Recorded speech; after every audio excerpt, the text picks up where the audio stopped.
Hey YouTubers, I thought I would do kind of a show report from the Rocky Mountain Audio Fest 2015, which was held over just this last weekend.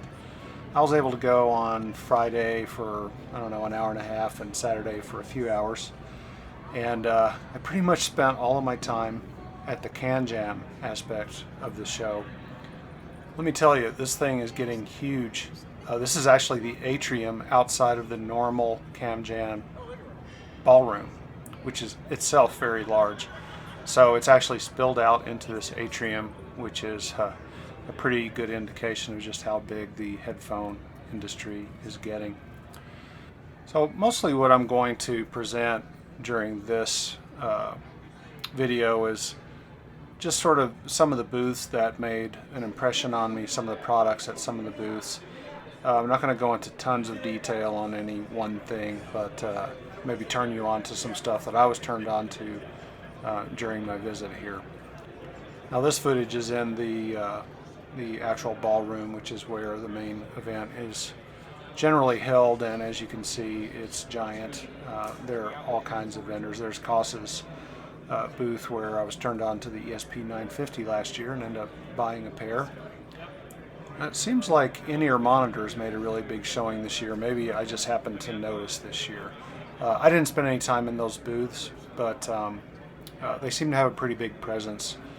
And there seem to be just a lot of brands that I'd never heard of, so it's kind of cool that the industry is sprouting so many small companies producing interesting products. Here you see Abyss's booth. If you haven't heard of Abyss, that's I guess the highest of the high end right now for planar magnetics. And there's Jack Wu at his booth, Wu Audio. He has some really, really beautiful products, and I enjoyed the time that I spent there a lot. And I'm going to take the rest of the time in the video just to show some products that caught my ear, so to speak. I'm not going to go into a whole lot of detail, just sharing some video and some thoughts about these different products. So stay tuned.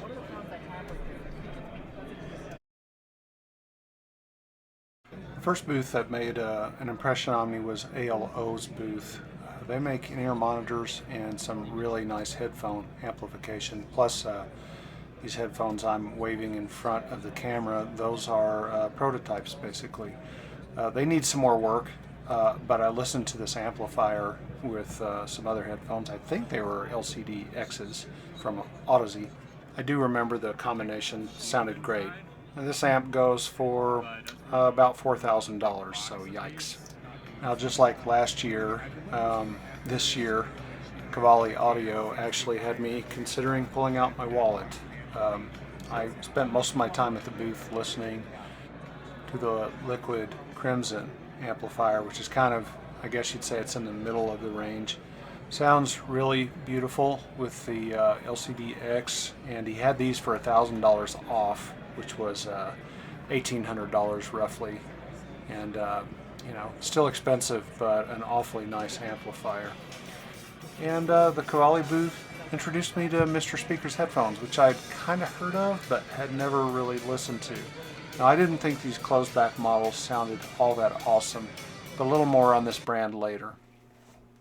So on Saturday, I pretty much started at the Audeze booth. I own a pair of LCD2s, and here we have the LCD4, which is the current flagship, super expensive at $4,000.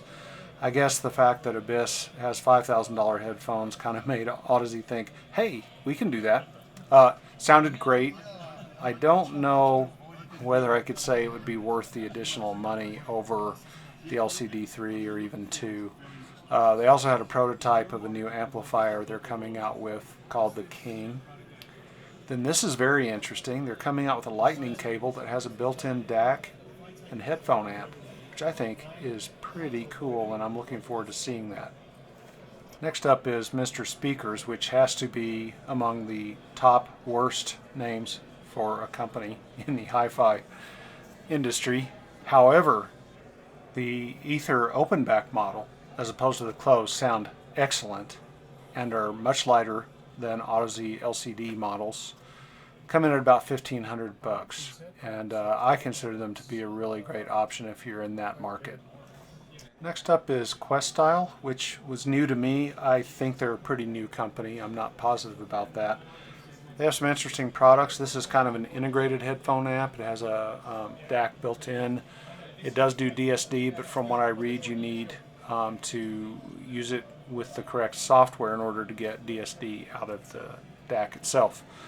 That product's about $1,800. They've also got this super high-end stack with, it's basically separate DAC and then monoblock headphone amplifiers, if you can believe it. This adds up to a pretty good chunk of change. I actually didn't get a chance to listen to it. The guy running the booth was kind of fooling around with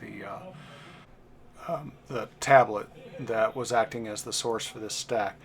This stuff has got pretty nice design and probably worth a look. Okay, next up was whaddya, and this is the WA8. This is still in the prototype phase. This is a combined DAC and headphone amp with kind of a transportable design. And I'll tell you, it sounds really good. I'm not a huge fan of Sennheiser HD800s. I think this might be the first amp that I've listened to them on where it sounded good to my ears. And this is obviously a tube design, so it's going to come out somewhere north of, I think, $1,600. So I'm going to keep my eye on this. It is an interesting piece of hardware. This was also a good opportunity to visit with Mike Leung, also known as Hi-Fi Guy 528, also known as Hi-Fi Insider. He is a Woo representative, and so he hooked me up with some LCD2s, which is what I have at home, and I was able to check out the WA7 Fireflies with headphones that I'm used to. This really is a pretty tempting combination. whaddya stuff is so beautifully made. It's not to want to own every piece they make. So this is probably my favorite setup of the entire show. This is the Stax SR009 paired with the whaddya WES, and man, what a setup. Yes, it's beautiful, but the sound was incredible too. And as you know from my video on the Koss ESP950, I am an electrostat fan. However, I don't really have the money to put a system like this together, so it's really cool to be able to go to CanJam and hear a system like this firsthand. It's awesome. My last stop of the day was at the Abyss display, and these headphones, if you're not familiar with them, the headphones I believe are $5,000, maybe a little more, and they're very well regarded. I tried them on and listened to them, and I didn't find them terribly comfortable, although you're supposed to spend a lot of time tuning them for your head and so forth. The sound was great. I just didn't find myself really wanting them badly. One comment I'll make is they had the best dynamics of anything I listened to that day. I was listening to a Billy Cobham recording, and the drumming on it was kind of a solo drum section. The drumming, the dynamics were just incredible. So no doubt these headphones perform. I just don't find myself very attracted. And I believe they're paired here with the whaddya WA5, which is yet another beautiful headphone amplifier from whaddya. Great stuff. So there you have it, my 2015 RMAF CanJam overview. I hope you found some things of interest in this video. I know I did. It was a really fun event to attend. Catch you later.